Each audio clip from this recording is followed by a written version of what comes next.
solucionar, se puede reparar ese defecto y continuar el procedimiento, porque en base al principio pro acciones, es decir, el derecho a accionar, lo que trata el juez es que el procedimiento continúe.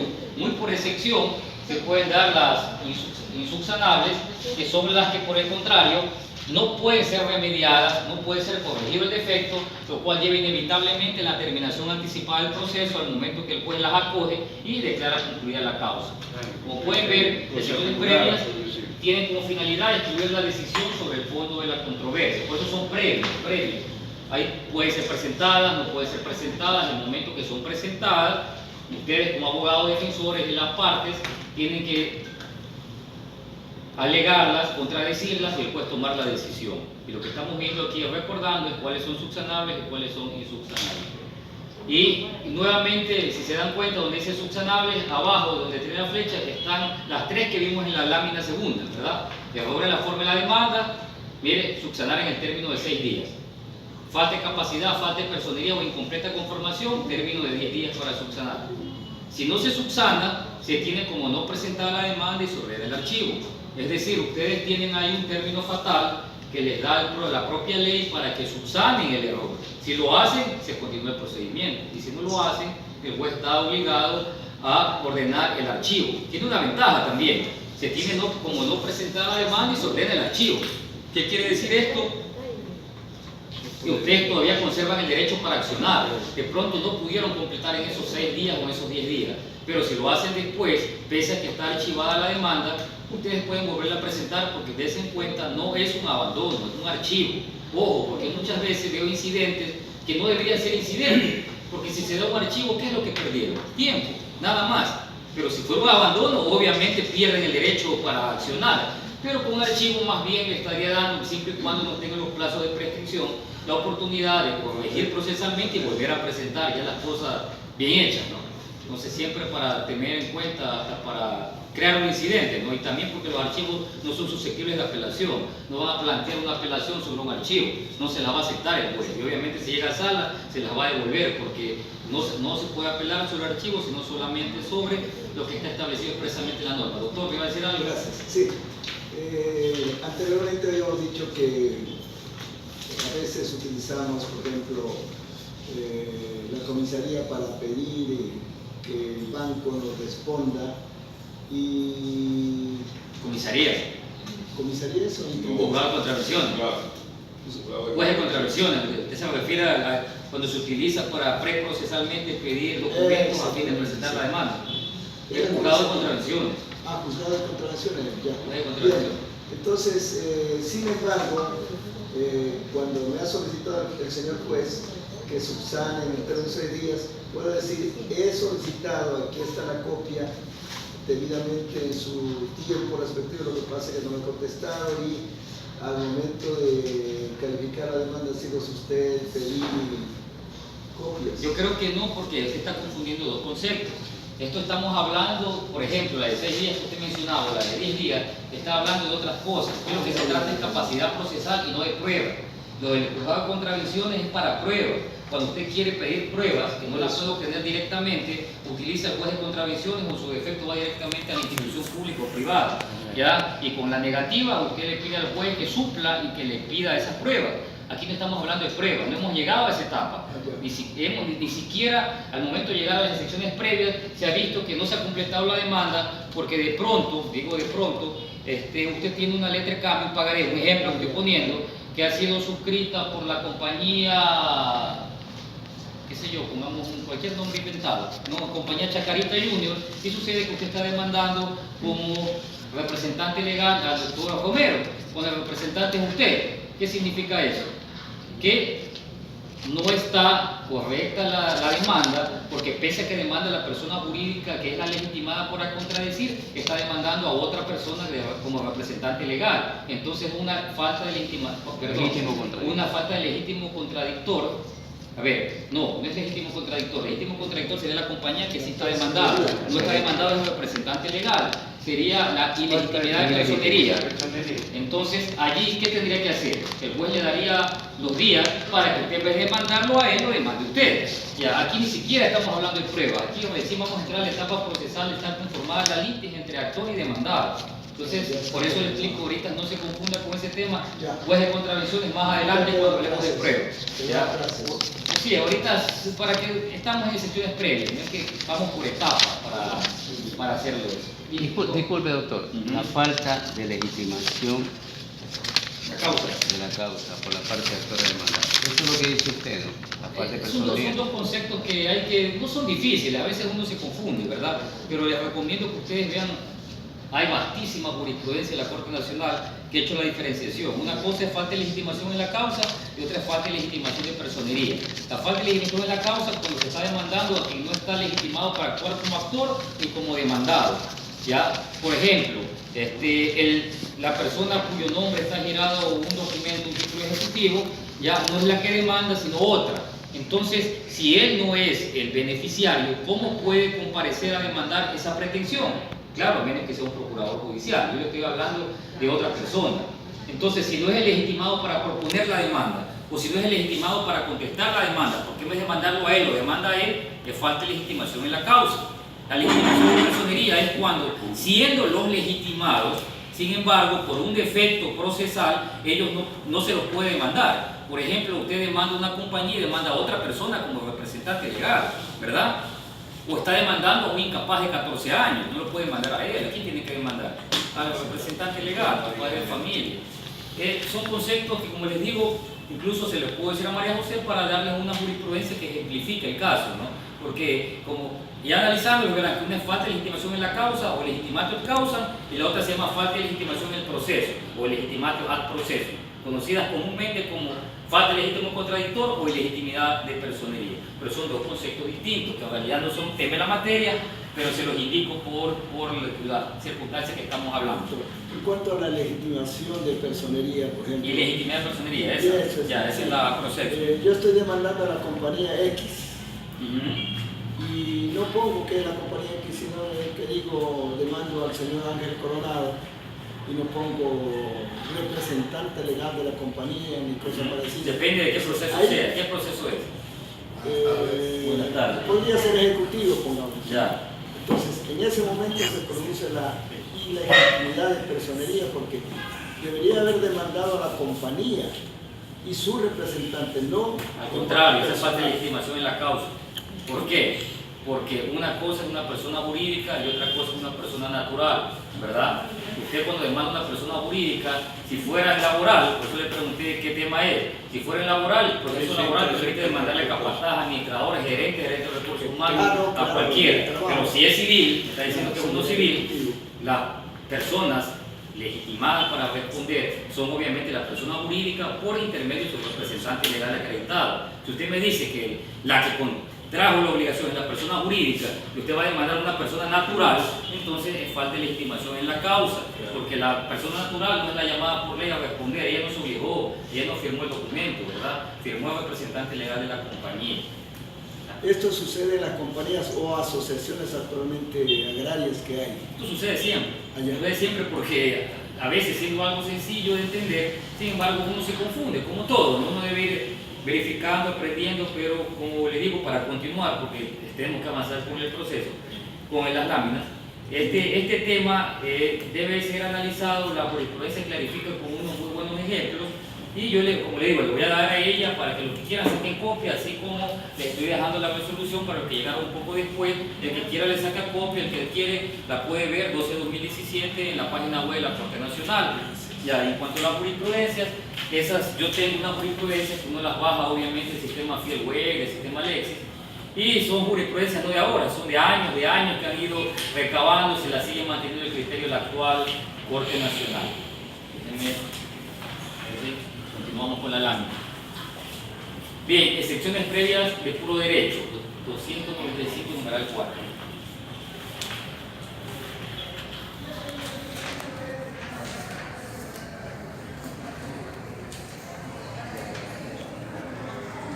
Ya, si el asunto es de puro derecho, nos dice la norma que se escucharán las alegaciones de las partes y el juez emitirá la resolución. ¿Qué es un asunto de puro derecho? Esto lo ha clarificado la Corte Nacional en la resolución que está ahí. Por eso antes de que me pregunte, yo le digo, lean la resolución. Una vez que la lean, podemos dialogar porque ahí está todo un antecedente para entender, porque este es un concepto teórico más que práctico.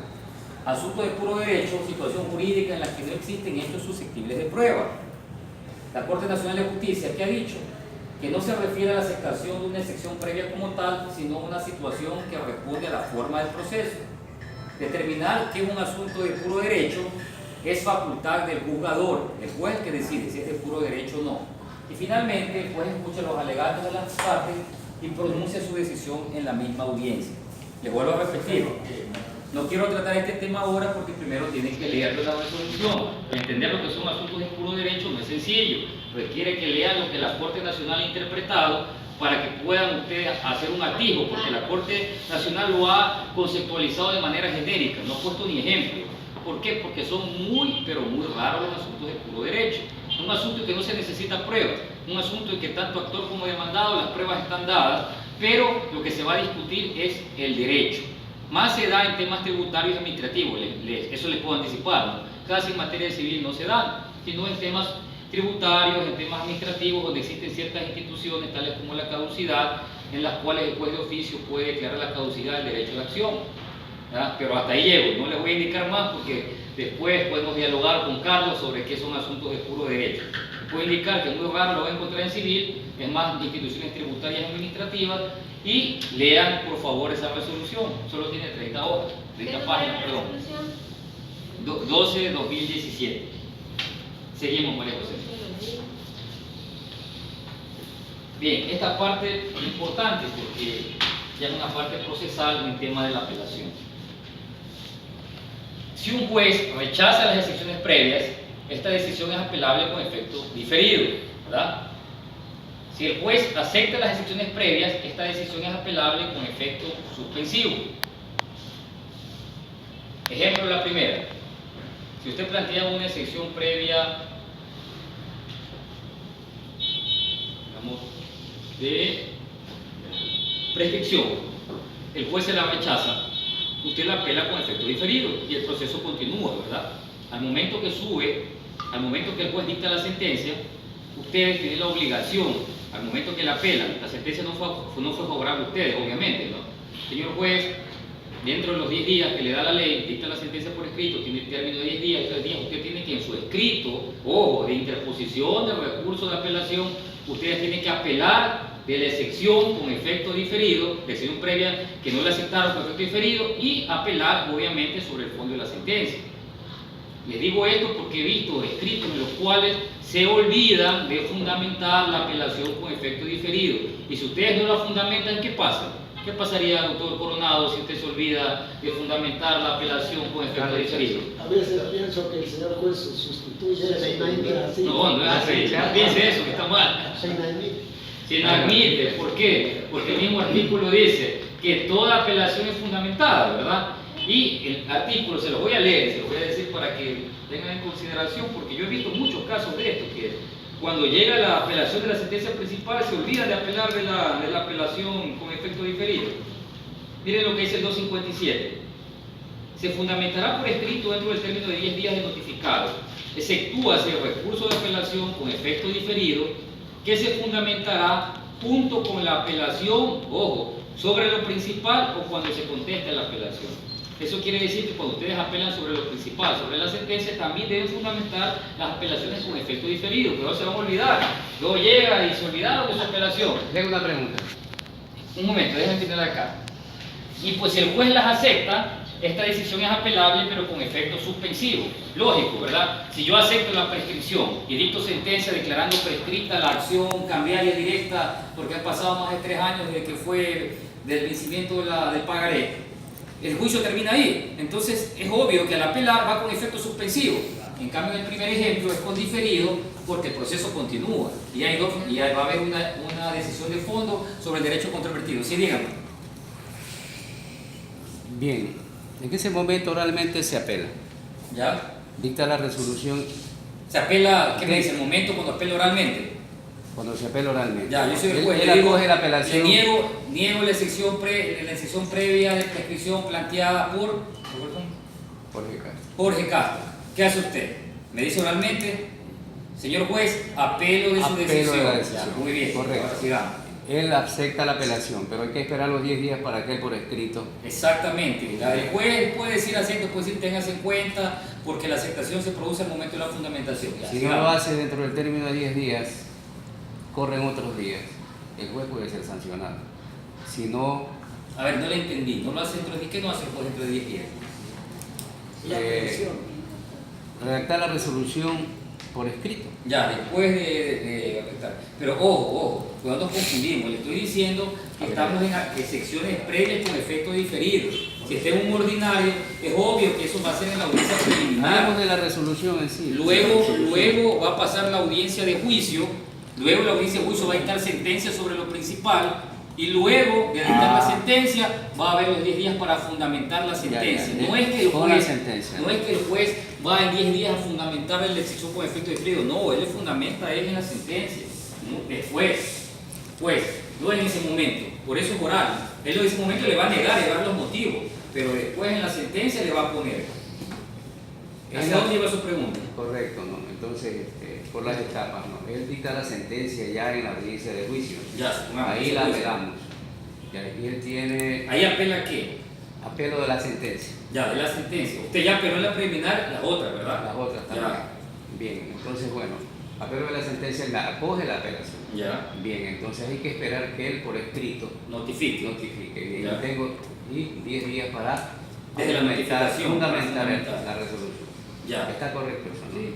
Ya, y si él no, yo tengo un caso en Arenilla que tiene ya 2 meses y no le envía por escrito. Mire, ratifico lo que dije desde el primer día que estuve con ustedes dándoles la capacitación. Yo no opino de casos de la vida real, porque eso, yo estoy ahorita como capacitador, entonces no puedo darle mi opinión sobre lo que ha hecho o no ha hecho el juez.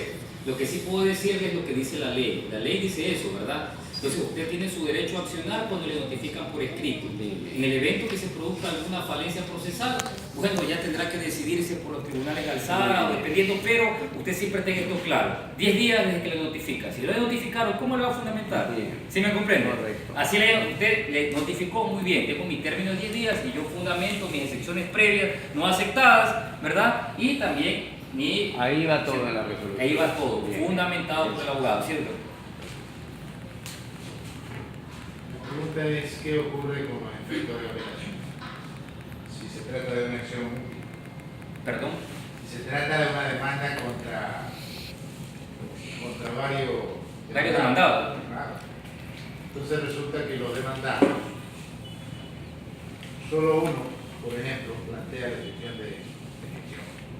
Ya, Los demás no lo plantean. ya. El juez, en la audiencia, si se trata de un juicio sumario, que es una sola audiencia, acoge la excepción previa de un demandado Ya. y acepta la prescripción.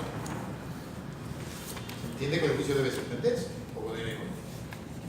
Porque Correcto. respecto a los demás que no plantearon excepciones, el juicio continúa y llega a la sentencia. Y si pasa, obviamente, Por eso, no. llega el momento de apelar, que tiene que ser luego de que dicte la sentencia dentro de los 10 días. ¿Qué ocurre si el tribunal superior acoge la apelación de esta excepción? ¿En qué situación queda ese derrotado? Ese caso que usted me está poniendo de ejemplo es un caso que dudo mucho que se dé. Le digo por qué. Porque nosotros estamos hablando de derecho procesal, ¿verdad? Que es el COGEP, es netamente procesal. Usted ya me está hablando de derecho sustantivo, al decir que son varios codemandados. ¿Por qué dudo mucho que se dé? Y le ratifico que tienen que dar la resolución. Porque la prescripción, dependiendo del caso, ojo, del derecho sustancial que ha sido controvertido, beneficiaría a todos. Primer punto, dependiendo del caso. Hay casos en los cuales no beneficia a todos, como en los casos de la solidaridad cambiaria, que ya es tema de materia de título ejecutivo, que es distinto. Pero en un caso sumario, el que usted me está indicando, si se declara la prescripción sobre un punto jurídico, del cual emana un derecho en que están varios partícipes, beneficiaría a todos.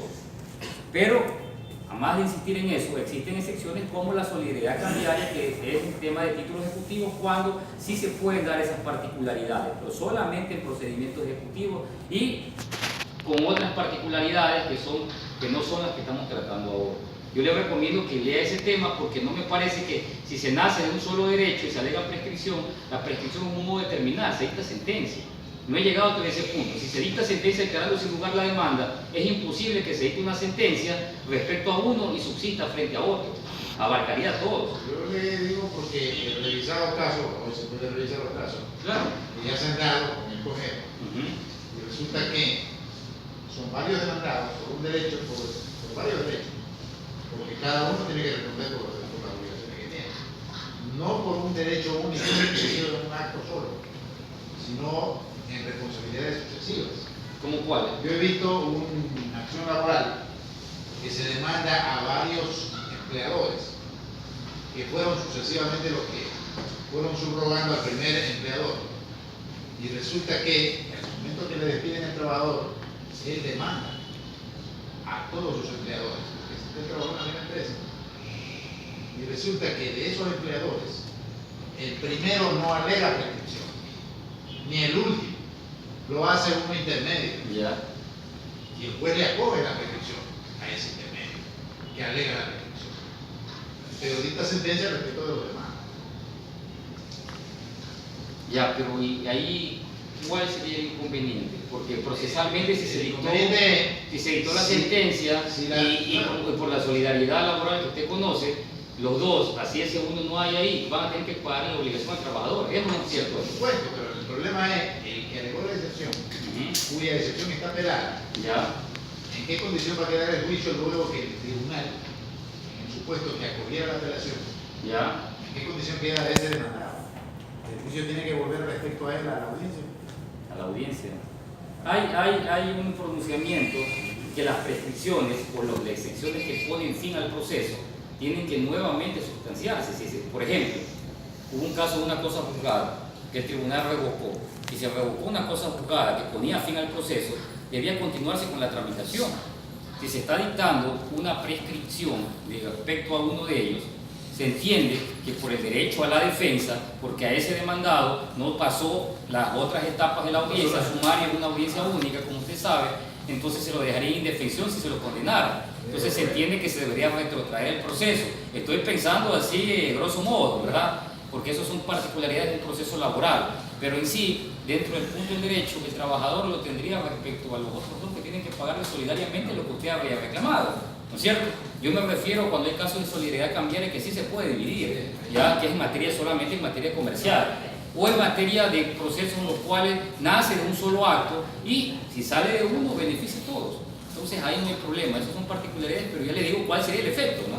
Son casos, como le digo, ya que combina el derecho sustantivo con el derecho procesal. Y esas cosas son precisamente las que no hay unas posturas únicas, porque de hecho, me anticipo decirles, incluso hay un conversatorio ahora en diciembre con el presidente de la Corte Nacional que nos va a visitar acá en el Oro. Se tratan temas que la Corte va recogiendo en distintas provincias de todo el país y va legislando sobre la marcha. Ya se ha pronunciado mediante resoluciones indicando cómo se debe apelar, cuándo se debe apelar. Por ejemplo, les comento una que lo dictó la Corte Nacional en agosto.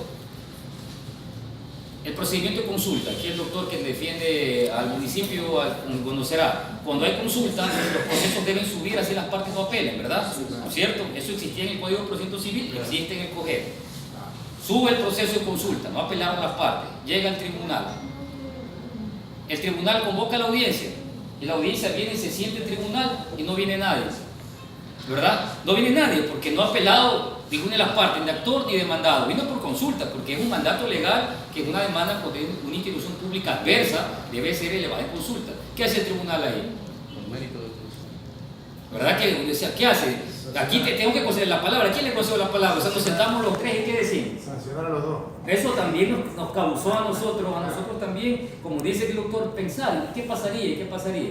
La Corte Nacional también se puso a pensar porque obviamente son inquietudes que se reflejan a nivel nacional y dictó una resolución en agosto del 2017 que dice que en los casos de consulta, cuando venga el proceso por consulta, si las partes no han apelado, el tribunal igual convoca audiencia.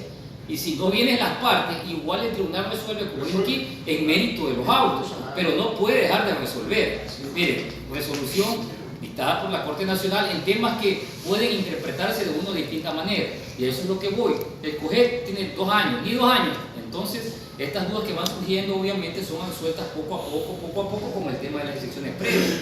Ya, incluso hay más, o sea, nos pasaremos horas hablando de otras inquietudes que nosotros hemos visto. Estoy seguro que ustedes han visto como abogados en libre ejercicio, pero que poco a poco el órgano que faculta la Constitución para hacerlo eso es la Corte Nacional de Justicia, que interpreta, dicta resoluciones y nos da pautas para seguir, en este caso nosotros los jueces y obviamente ustedes los abogados que las pueden ver. Y de hecho les puedo dar el número también, es de agosto de 2017 para que la revisen porque es interesante, ¿da? La forma de procedimientos de apelación en segunda instancia.